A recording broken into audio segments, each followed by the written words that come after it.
All right. Um, it is upon us. The box office smash hit Wicked is upon us. I'm doing a live stream. This is a little different than my normal videos. I normally like record them and then post them up, but I just really want to get these feelings and thoughts out there about this film in real time with you all, because it is this movie is a massive hit. I've not seen something this popular in the musical theater space, movie musical space, since this feels bigger than Hairspray, to be honest. I mean, this movie is just absolutely massive, and it's also one of the first times that I've seen black folks liking musicals. I have a theory that I'm going to do a whole video about one day. It's called "Black People Don't Like Why do Black People Not Like Musicals?" I have a whole theory. I really do have an entire theory. And my theory basically says that I feel like black people like meta musicals, right? Like musicals about music, like Dreamgirls, The Temptations, Cadillac Records, The Five Heartbeats, and then the occasional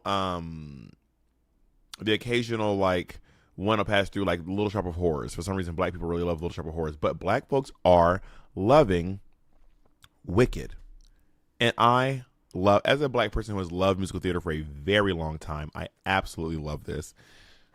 Well, I had a jacket on. It's fine. I'll be fine with that. I'll take the vest off.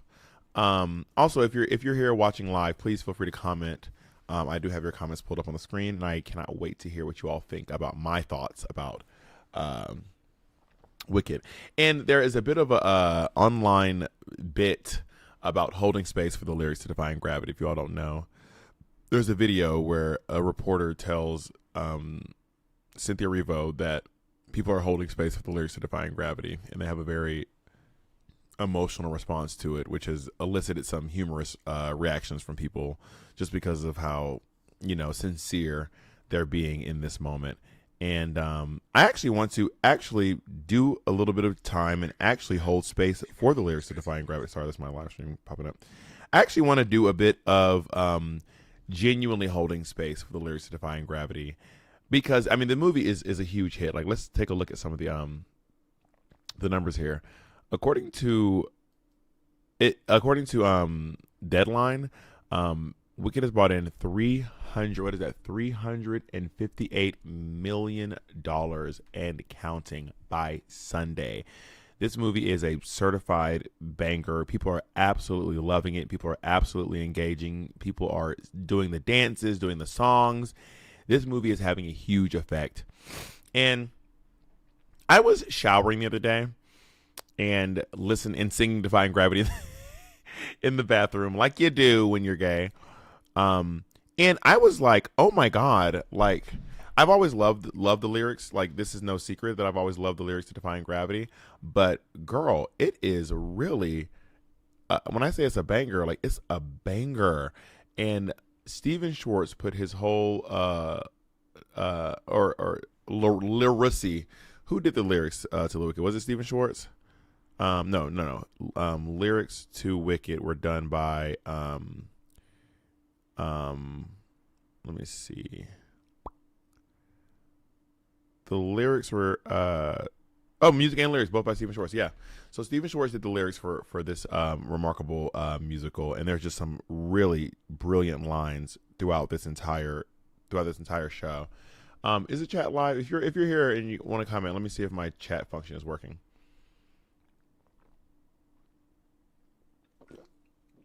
That being said, let's do it. Let's actually, for real, hold space for, because I can chat with you all too from the chat, I believe. This is my first time using OBS by myself in a really long time, so if I can't read your comments, please forgive me. We'll figure it out. But with that in mind, let's go ahead and actually hold space for the lyrics to Defying Gravity, because the song is actually really powerful. And I think that a lot of us in our minds, I think that we all feel like we would be Elphaba. Like, I think we want to believe deep down that we would be Elphaba in this situation. But the truth is, Elphaba is a revolutionary in a way that is scary to most people. Because you have to bear in mind that Elphaba had the option to have everything. Like, Elphaba had the option to be essentially the most powerful person in all of Oz. And not only that, be alongside the wizard. And as you can see earlier in the show, she dreams about being with the wizard pretty much nonstop. It is like one of her main goals in life is to be with the wizard. In the song The Wizard and I, it will validate her in a way that allows her to not have to be strange, not have to be weird. She can get her father's approval. Her sister won't be, ashamed of her. Her father's proud. No sister is not proud of you. No father's not proud of you. No sister acts ashamed. And all of Oz has to love you when by the wizard you're acclaimed. And this gift or this curse I have inside, maybe at last I'll know why when we are hand in hand, the wizard and I. She really feels like being with the wizard will finally give her the validation that she needs. And then she is with the wizard. She finally meets the wizard. Obviously, by the way, spoiler alert for anyone who has not seen the musical, read the book, or seen the movie.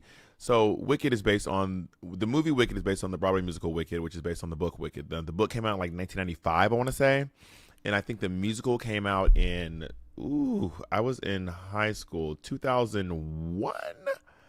Let me see. Okay. When did Wicked go to Broadway? Let's see. When did Wicked go to Broadway? Wicked made it to Broadway in 2003. Yes, because I remember Wicked famously lost the best musical to Avenue Q, which, by the way, is also a brilliant musical. And maybe one day I'll do a video on that as well. This is for all my musical theater girls out there who love musical theater as much as I do. Maybe one day I'll do a video on Defying Gravity, and I mean on the absolute hit that is Avenue Q. But today I really want to focus on Wicked and its Defying Gravity, specifically from Wicked, and its impact, and why I think these lyrics are speaking to people in a way, even though people are kind of making a joke about holding space for the lyrics to Defying Gravity. Wait, are my comments turned off? I can't tell if the comments turned off or not. And maybe I can fix that, but I don't know how. Let's see, settings. Okay, I don't know how to fix that, but we'll fix it down the line. Because I want you all to be able to engage with me here, but we'll figure it out. Sorry. Now let's hold some space for the lyrics to Defying Gravity, shall we? Let's get into it. So what has happened is Elphaba has just met the Wizard of Oz. She has just found out that the wizard has no powers at all. And in fact, he's actually using her for her powers. He's using her to because he doesn't have any powers. And Madame Morrible, who is the head mistress of sorcery over at Shiz, she does have some power, but they're very limited. Basically, she's a weather witch. Essentially, she's a less fierce version of Storm. Is basically what she is, right? And that's not what Elphaba is inherently just a more powerful. She has the power like innate within her. Maybe because her mother was drinking the green elixir when she was cheating on her husband with that elixir seller, that medicine man. But she had just met the wizard. She found he has no powers, and then he tricked her into using this book. And in the book, she ended up transforming. It's a flight spell. She ended up transforming the monkeys into flying monkeys. They did not have wings before. Now they grew wings out. It was very painful for them. She watched it. It was this one monkey had a very painful experience right in front of her. He grew his wings, and now he can fly. And then she heard the wizard basically say, "Now I'm going to have eyes in the skies. We have spies now. They can look around and monitor everyone while we take away power from the animals." And Elphaba doesn't want to be complicit in this. She doesn't want to take part in this. So she takes the book and she runs, right? And as she's running, Madame Morrible turns on her. Madame Morrible's like, "All right, if you want to run, you can run, but you'll never be able to come back here and be one of us again." I'll make sure of that, honey. And then all of the monkeys, they all grow their wings. And she's like, "That girl is the reason why you have wings and why you went through this painful experience. That girl, that green is the reason why you don't have wings, why you don't have power. And if you want to get your family, if you ever want to see your family again, you go capture her right now. That's one of the most dastardly parts of the whole thing. And if you ever want to see your family again, you'll go capture her right now. Otherwise, your families will stay, taken away from you. There we go. That's better. Otherwise, your families will stay taken away from you forever and ever and ever. Let me move this chair. Hold on. Let me just get. You're going to see that I'm not wearing pants. Ignore. I'm wearing pants. I'm wearing shorts, but the outfit's not complete. So just ignore that, okay? Hold on one sec.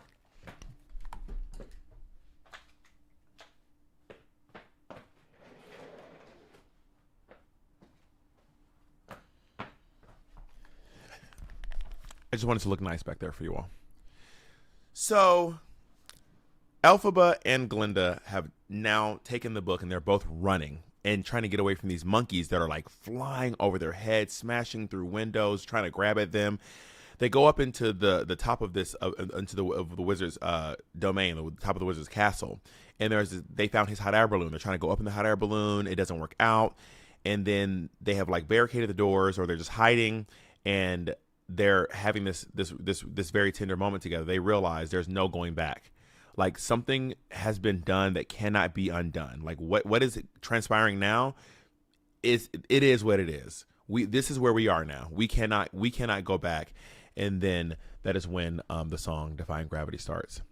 And this is when Glinda says to her, she goes, "Why couldn't you have stayed calm for once instead of flying off the handle? I hope you're happy." I want to talk about this part because, like, Glinda's like, "Baby, I've wanted this as much as you've wanted this. I wanted it probably more than you've wanted this.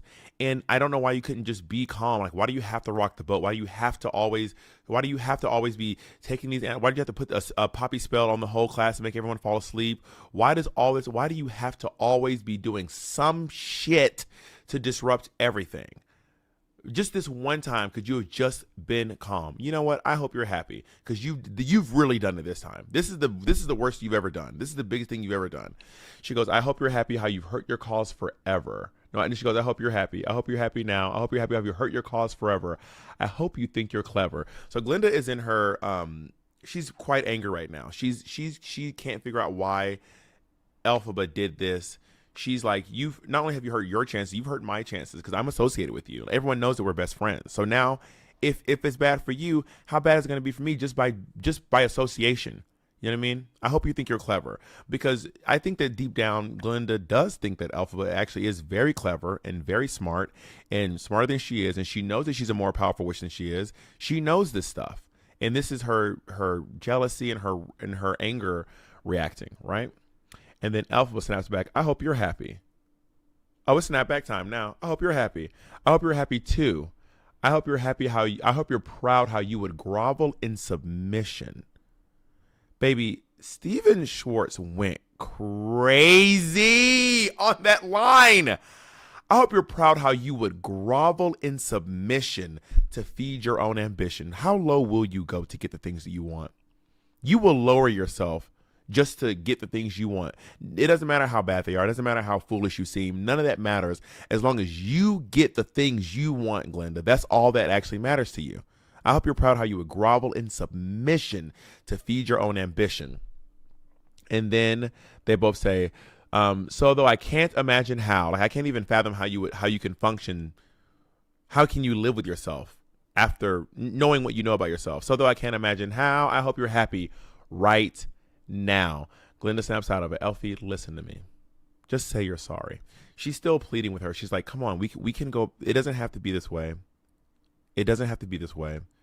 We can. If you just, you know how I would grovel in submission. Try it. Just try it. Maybe it's not that bad. Maybe it's not so bad to grovel. Maybe it's not so bad to subjugate yourself so that people can not think that you're an absolute monster. Maybe it's not the end of the world." I'm going live on TikTok too, so people can join over here if they want to. So just ignore me there. She said, "Yeah, maybe it's not so. Maybe being like me isn't so bad. Have you considered that maybe it's okay to do that? Just say you're sorry." She goes, you can still be with the wizard." So now she's appealing to her sense of like her because she knows what she wants. Everyone knows. We all heard her singing. She was singing Wizard of Oz. She was screaming at the top of her lungs. We heard you. we heard you, honey. You can still be with the wizard, what you've worked and waited for. You can have all you ever wanted. She's like holding the plate in front of her, being like, everything like, we're best friends now. I know the things you want. I know the things you love. I know the things you desire, and you can still have that. You can have all you ever wanted. And this is probably one of the most powerful lines in the show. Elphaba goes, I know. Imagine how hard that must be to be given everything you want in the world offered to you, but your spirit won't allow you to take it because of the cost you have to pay. And then she goes, but I don't want it. And then she goes, no, I can't want it. This is such a good line. By the way, if you're watching on TikTok, you can join me over on YouTube and see the full video. She goes, no, but I don't want it. No, I can't want it. This is probably one of my favorite lines. I'm going to keep saying that because this show is truly brilliant. I can't want it anymore. Right? Something has changed within me. This, y'all, I hate to say it, but this means she's woke. Like she has awakened. She is now awake. Her eyes are open and she can't go back to sleep. Something has changed within me. Something is not the same. I'm through with playing by the rules of someone else's game. And what she's saying is like, yeah, I understand that I could have all those things, but I don't want to play this game anymore. And I can't play by the rules of the game. Right? Too late for second guessing. Too late to go back to sleep. Hello, she's woke. Too late to go back to sleep. 2003, before I think people were even really saying woke in the mainstream, Steven Schwartz was like is he a witch? Was on top of things. Too late to go back to sleep. It's time to trust my instincts, which is what she's been doing the whole time, right? But she's been doubting herself a few times too. But it's time to trust my instincts. Close my eyes and leap. This is obviously a very big foreshadowing moment. It's time to try defying gravity. I think I'll try defying gravity, and you can't pull me down. And she has to say this to Glinda because Glinda is trying to get her to back off and get her to do the things that she doesn't want to do. And again, if you're on TikTok, you can join me over on YouTube. I'm going live right now, and I am discussing. We are holding space for the lyrics to Defying Gravity. And you can't pull me down. Glinda goes, can't I make you understand? You're having delusions of grandeur. Now, the parallels to the current world, oh my God, it's almost too much. It's almost too much. She's like, girl, the system is too powerful. I've had those moments. I've had these moments. I'm like, girl, the system is too big. We can't fight against the system. You're having this is literally delusional. If you think you can defeat the wizard, if you think that you can beat the wizard, you are delusional, girl.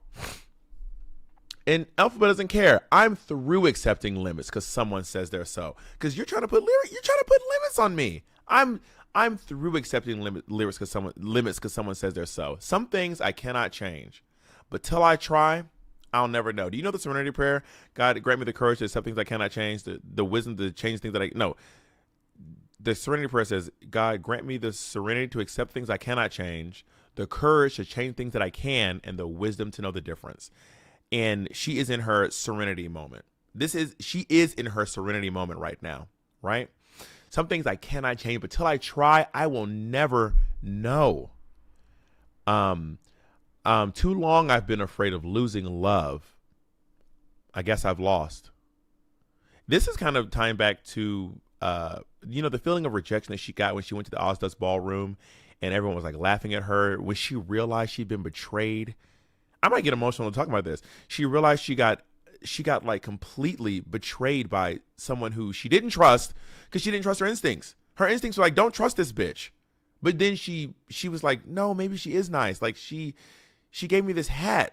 So then she goes over to Madame Morrible and goes, I'm not going to take your class if you don't let Glinda take your class. I won't take it. If you don't allow Glinda, I literally won't take your class. But she didn't even realize that what she did was a disgusting trick on her. It's the Elle Woods costume party trick, right? You come looking stupid, we're all going to laugh at you. And then, of course, when she comes down the stairs, that's when Glinda realizes, oh my, because before she gets there, Madame Horrible comes and gives her a little starter wand, and she's like, the only reason you're in my class is because Elphaba wanted it, and she said she'd quit if you didn't do it. So, just so you know, baby, I'm not, I don't want you here, but someone else does, and that is literally the only reason you're here. Know that. I don't know why the chat's disabled on YouTube. I'll try to fix it on the next video. So, you know, right when she goes, losing love, well, I guess I've lost. Well, if that's love, if that is love, it comes at much too high a cost. I'm not willing to pay that. I'll live without love. If that's what love costs, I don't want love. I don't want that kind of love, right?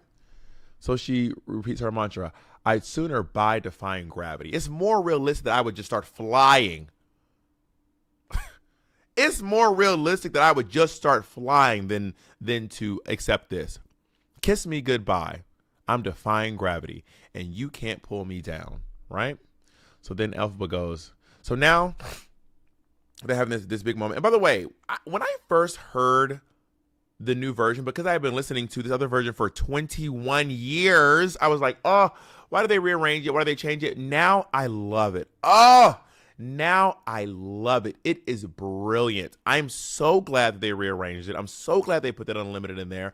I'm so glad. It is genuinely, in my opinion, brilliant. And I'm going to tell you why when we get there. So Elphaba is like, she's still a young girl, y'all. She's like, what, 18?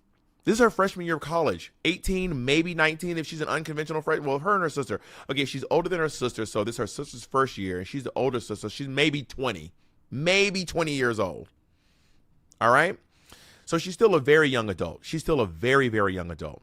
And she doesn't want to be by herself. She does not want to be, she doesn't want to go do this alone. This is scary. How scary could this be? Y'all realize that she's about to be, like, literally America's Most Wanted, but for Oz. Like the number one wanted person on the FBI list, essentially. Right? She doesn't want to go alone. So she goes, come with me. This is her best friend. This is probably her only friend besides Fiero.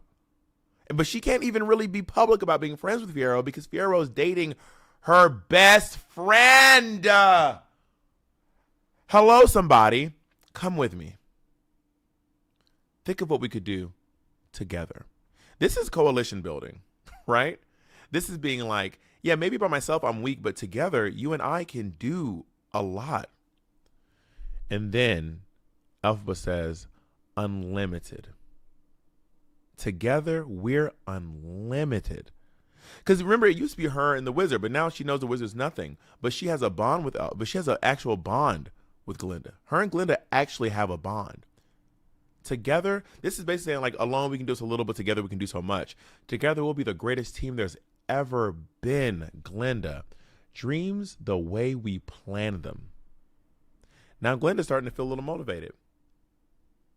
If we work in tandem. Now Glinda's getting a little bit optimistic, right? There's no fight we cannot win. Just you and I defying gravity. So now Glinda's starting to feel a little bit optimistic and being like, maybe we can do this. I believe in this, right? Just you and I defying, with you and I defying gravity. And then Elphaba goes, they'll never bring us down. Because Elphaba knows she's that witch. Elphaba knows she is that witch. She's like, they can try to come for me. They can't. They don't have what it takes. They literally don't have what it takes to come for me. I'm more powerful, and she knows that she's more powerful than everyone else here, right? They'll never bring us down. And then I think when Elphaba says this next line, she really knows. She goes, are you coming? But Elphaba knows that she's not. She knows she's not coming. She knows it. This is, come on, let's be for real, right? Glinda hits her with this one. I hope you're happy. But now, this is completely different than when she said it before. This, I hope you're happy. This one is genuine. This one is not spite. Glinda realizes, because here's the thing, y'all. Glinda is okay being complicit. Elphaba's not okay being complicit, right? And in our minds, we all want to be an Elphaba. But the truth is, I think most of us are Glinda. That's what most of us are. I hope you're happy now that you're choosing this. And then Elphaba says, "You too." The way that he mirrors the beginning of this song, but the entire intention has changed. Steven Schwartz put his whole lyricy into this song. This might be the best song he's ever written. Shout out to Godspell. Shout out to Pippin. You know what I mean? She goes, "You too. I hope it brings you you too. I hope it brings you bliss." Elphaba says, and they both go, "I really hope you get it and you don't live to regret it." And I think this is because they both deep down believe that the other person might regret it, because they can't see each other's outcome. Like, I don't think Glenda can see a world where Elphaba doesn't regret this on every platform, and I don't think Elphaba can see a world where Glenda doesn't regret it. Right? I really hope you get it and you don't live to regret it. I hope you're happy in the end. I hope you're happy, my friend. And I think that this part is so severe to them because they both know this is their goodbye.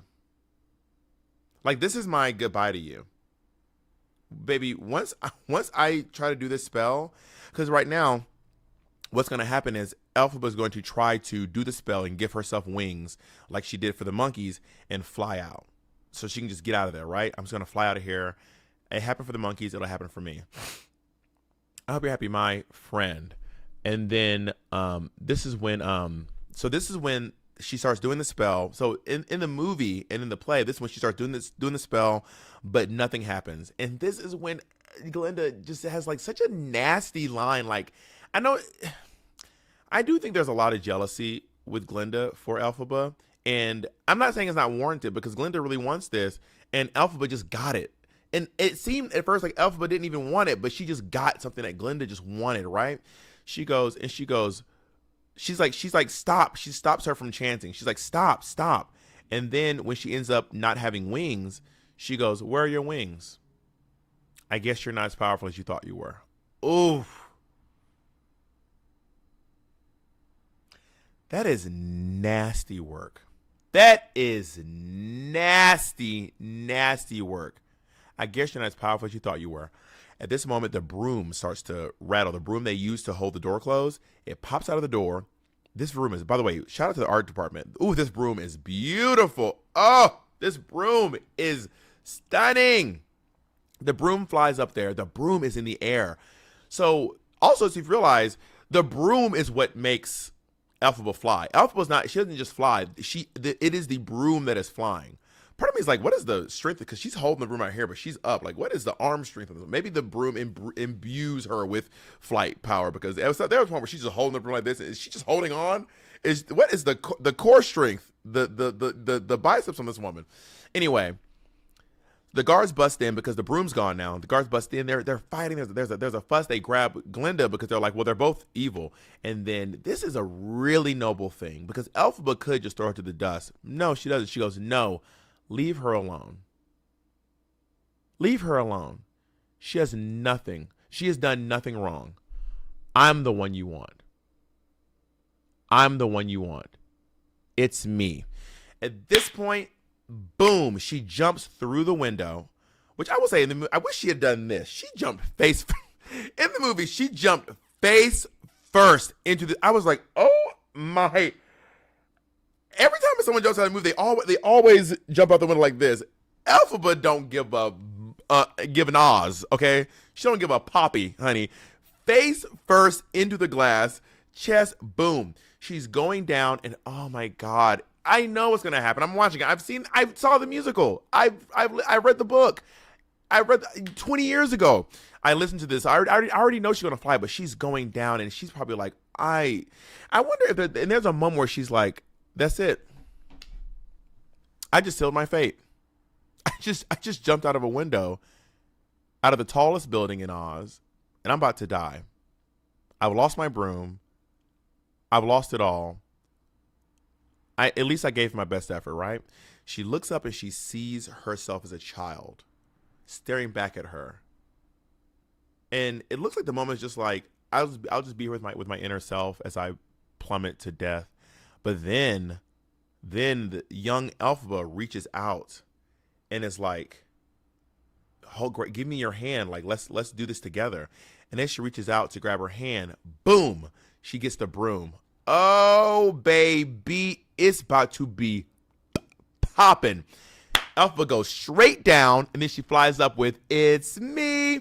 I do love when it goes, "I'm the one you want, it's me," right into "it's me," but there's a big break, and I think that's why the "it's me" sounds less angry than we have heard it on stage, because on stage it's all one part. On stage it's always like, "I'm the one you want, it's me, it's me," but this time it's like, "I'm the one you want, it's me."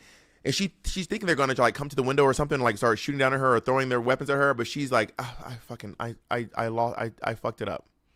I ruined it. I'm about to die. But then she hits him with a "it's me." Oh my God. This part, chills all over my body. Oh my God. She is now, and now she knows, like, she's always thought that she was powerful. She always thought that she could do this. She always thought that she was that witch, but now she knows. Now she knows that she is that witch, and she is going to go back and she's going to confront them. You're going to look me in the face while I tell you, while I show you how powerful I am. It's me all the way to the sky. She gets there. This part is so beautiful. Oh my God. Because she goes up and she turns. It's like her back is to them at first, and then she whips around, and this cape is just billowing, like it's grown. The cape keeps growing. I guess she's got more powers too. She can manifest, or I don't know, what do we call it when stuff grows? This cape is growing. It's me. And this is why I love this line. She said, "So if you care to find me, look to the western sky." She like, "Baby, I'm outside." She said, "Pull up. I'm gonna tell you where I'm going. I'm gonna tell you where I'm headed, baby. I'm not hiding." No, you can come find me. So if you care to, I wish you said if you dare to find me. So if you care to find me, look to the western sky. This next line is beautiful. As someone told me lately, because she still actually holds on to the, she still takes the wizard's words and uses them. She takes those words and she still uses them. As someone told me lately, everyone deserves a chance to fly. Even me. Even someone who was once the most hated girl at Shiz, the most understood person here, the green girl. Everyone deserves a chance to fly. And the truth is, she is ministering to them. She's giving them a chance to be like, "Baby, you can be free too. You can lay your weapons down and join me. You don't have to do that. You don't have to be that person. Everyone deserves a chance to fly. And if I'm flying solo, which she is, at least I'm flying free." Right? Now, at this point, she starts whipping around the building. The monkeys are chasing her. And if I'm flying solo, at least I'm flying free. You know, she's like, at least it's like, you know, would you rather live on your knees or what's it, die on your knees or live standing? I can't remember the quote, but she's like, and to those, and this is when I love, she goes, "And to those who ground me, take a message back from me." She goes, tell them I said it. She's taking all accountability. She is the accountability queen. She loves accountability. She's like, "I did it. I said it. You know where to find me. And go tell the wizard, go tell Madame Morrible what I said, and go tell them where to find me. Take a message back from me." When she says, "Those who ground me, you know who you are.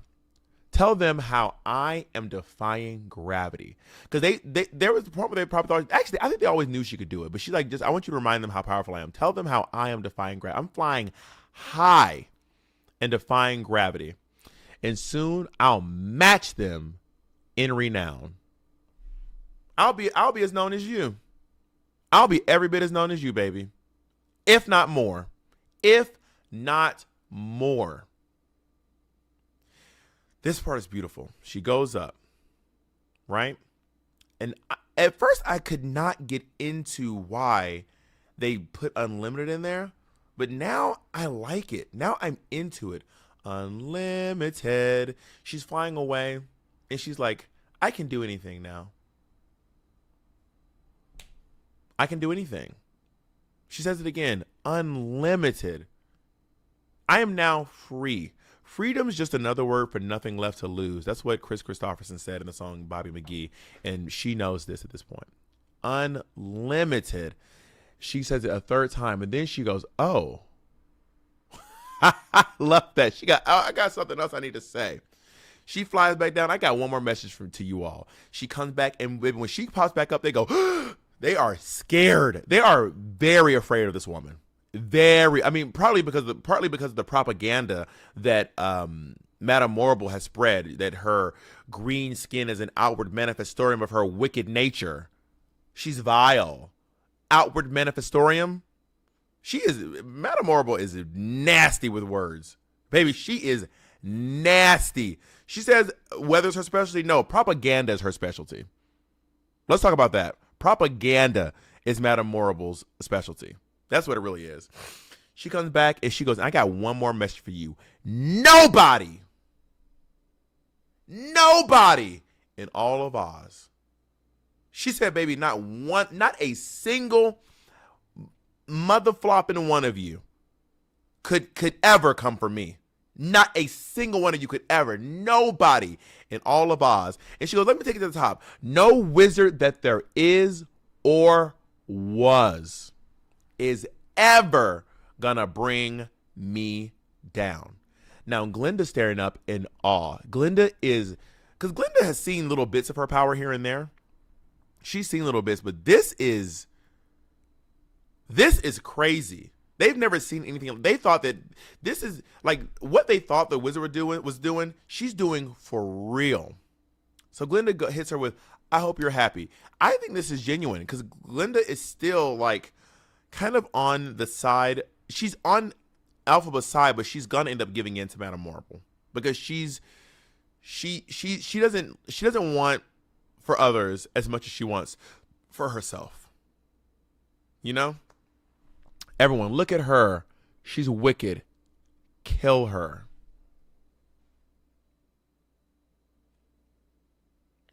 Kill her? Y'all, in the Broadway show, they said, "Get her." Like, get her. We're just going to talk to her. We're just going to chat. We're just going to have a little conversation. Kill her. Kill her. Immediately. No trial. No, due justice. Kill her. Right? Look at her. She's a wicked. Kill her. And then she goes, then they yell, "No one mourns the wicked. And then she goes, "Bring me down." And what I love in this part, when she does that, "Bring me down," she goes, she bellows her voice so much that she knocks Oz off the power grid. Have you seen this scene? She knocks down the whole power grid. It is a blackout. Full blackout in the entire, and I don't mean just the castle, baby, the entire city. The entire Emerald City went from forest green to dark green, went from lime green to forest green. It is dark. And everyone's looking up at her because they're already having a glimpse of her power when they see how that she's literally flying. And she mastered flying immediately. She outdid the flying monkeys. They all crashed into the guards. And now she has destroyed our entire power grid. We are all standing in the dark. She's the only one lit. Green skin glowing. Right? On that last "Bring Me Down." So we've got to bring her down. After they saw that, they were like, "We got to bring her down." At this point, they were like, "No, this is too powerful. This bitch is Homelander. This bitch is Homelander. We have to stop her." In their eyes, that's what they see. You know what I mean? And then she hits them with a woo. When she hit that which is what Cynthia Erivo does, baby. And then she said, "I'm about to be about my business." And she went to the west, where she said she was gonna go. She went and they're yelling down while she's going up. They're yelling down while she's going up. Wow. Wow. I genuinely think this might be top 3. Yeah.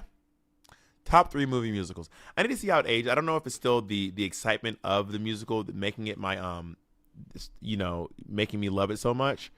But for me, my favorite movie musicals are Dreamgirls. Okay, the 4 are Dreamgirls, Little Shop of Horrors, Chicago, Wicked. Movie musicals. I'm talking about movie musicals. Dreamgirls, Little Shop of Horrors, Wicked, and what did I say? Little Shop, Dreamgirls, Wicked, Chicago. Brilliantly done. And this one, no, Hairspray is not in my top 4. Sorry. But my God, this was, and at first I was mad that we were going to get 2 movies. Now I don't care. I'll wait, honey. I'll wait. In the movie, it had to end on Defying Gravity. And I gotta tell you this, I truly believe if they would have done a double feature and released them at the same time, they would have both sold out. I really believe that. In my heart of hearts, I really, really believe it. I really believe it. I truly do. I think that Wicked will do something for movie musicals that hasn't been done since Dreamgirls or Chicago. Like, Hairspray was big, but it didn't have this impact. You know what I mean? It didn't have this impact. It didn't hit us the way Wicked is hitting us. Now, I do think that Chicago hit us hard. Dreamgirls hit us hard. We were like, whoa, these are massive. But this one is good. It's brilliant. They did an amazing job. Ugh. 10s across the board for the entire cast and crew. It was remarkably well done. And yeah. All right. Thank you all for holding space for the lyrics to Defying Gravity with me. All right. I'll see you all soon. Bye.